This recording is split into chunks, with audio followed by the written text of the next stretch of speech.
Espace TV, le 22h.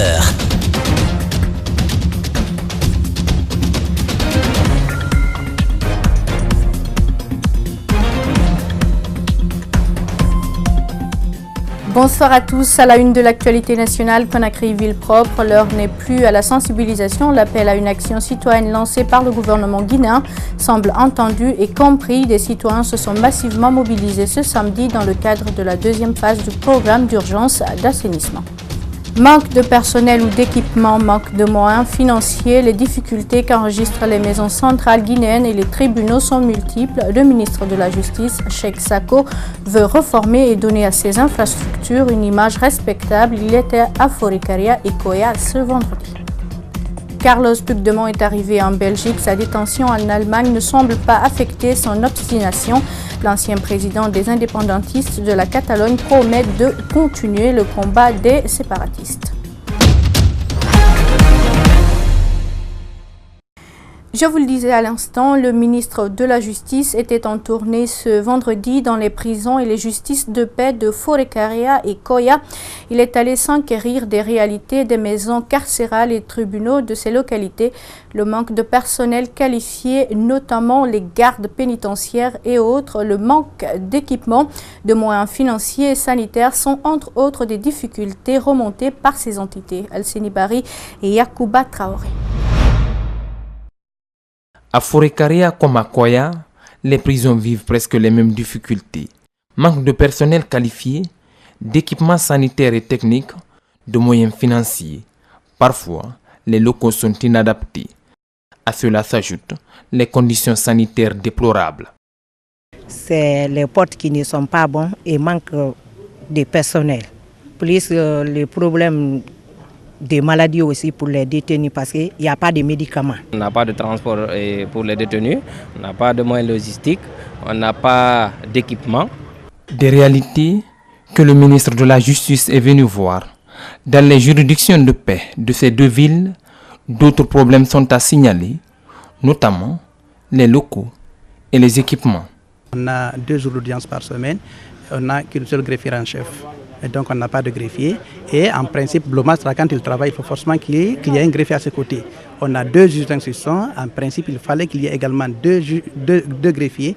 Toutefois, pour professionnaliser l'administration pénitentiaire et réduire les cas d'évasion des détenus, le garde des Sceaux a entamé la formation de plus de 600 gardes, mais pas seulement.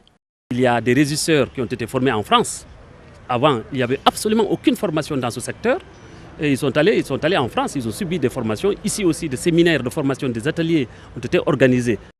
C'est donc une aubaine pour le ministre de toucher du doigt ces différentes réalités.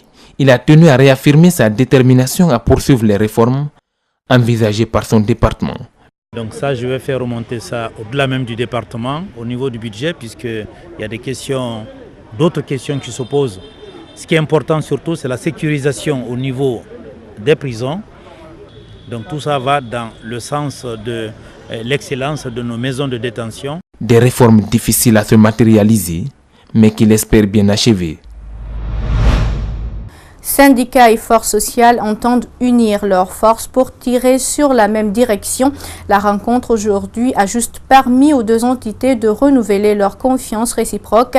Lundi, un bureau sera mis en place pour continuer les négociations avec le gouvernement autour de la hausse du prix du carburant. Mohamed Valek Touré pour les détails. Faire front commun pour gagner la bataille. Le mouvement syndical et les forces sociales semblent comprendre la leçon. Ce samedi, à la Bourse du Travail, il a été évoqué en premier lieu la nécessité de regrouper l'ensemble des centrales agréées. Nous félicitons l'ensemble des travailleurs de Guinée, mais surtout les camarades du transport.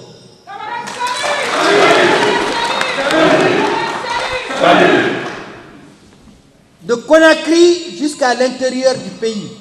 Nous les félicitons et nous les encourageons. Nous sommes heureux de vous informer que nos camarades qui ont été encerclés, gazifiés à l'abbé et emprisonnés ont retrouvé leur liberté. La rencontre s'est tenue en présence des représentations syndicales de la Société d'exploitation de l'aéroport de Conakry et de l'Agence de la navigation aérienne. À la loge, l'engagement à faire réfléchir le gouvernement est réitéré. Aujourd'hui, jour pour jour, 120 ans, soit un siècle, 20 ans que la Guinée existe. Où sont les hauts faits? On n'a pas d'autres revendications. Le seul point, c'est le prix du carburant, parce que notre propre emploi dépend de ça. Une solidarité qui a tendance à donner force aux centrales syndicales. La liberté ou la mort sont des mots que scandaient les syndicalistes fortement mobilisés.